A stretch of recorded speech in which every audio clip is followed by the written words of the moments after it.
À l'étranger, l'élection présidentielle américaine, c'est dans un mois, pratiquement jour pour jour, avec le premier débat très attendu hier soir entre les deux candidats à la vice-présidence, Joe Biden et Sarah Palin, qui a relancé la campagne de John McCain.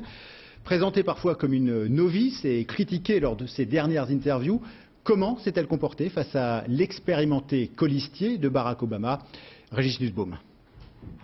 Toutes les caméras étaient braquées sur Sarah Palin, mais la candidate républicaine à la vice-présidence ne s'est pas laissée impressionner. Est-ce que je peux vous appeler Joe? Oui, vous pouvez. Mais très vite, après ces amabilités, les échanges fusent entre les deux colistiers, et d'abord sur la crise financière. Il y a 2 semaines, John McCain a dit à 9 h du matin que les fondamentaux de l'économie étaient solides. À 9 h, l'économie était solide. À 11 h ce même jour, John McCain a dit que nous étions dans une économie en crise.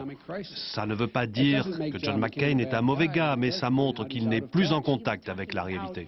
John McCain faisait référence aux travailleurs américains. Les travailleurs américains sont les meilleurs au monde, avec l'ingéniosité et le sens de la morale dans le travail. Et de lancer un clin d'œil à la caméra pour ponctuer sa réponse. Visiblement, Sarah Palin avait été bien préparée. Elle n'a pas commis une de ces gaffes dont elle est coutumière, même sur la question de la guerre en Irak.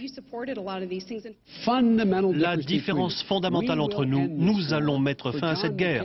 Pour John McCain, il n'y a pas de fin en vue, c'est fondamental, nous allons finir cette guerre.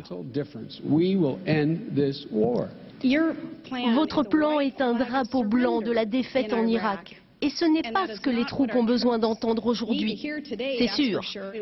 Dès la fin du débat hier soir, les deux camps ont revendiqué la victoire. Mais selon les premiers sondages, c'est Joe Biden, le démocrate, vétéran du Congrès, qui a été le plus convaincant de ce face-à-face, regardé par des millions d'Américains.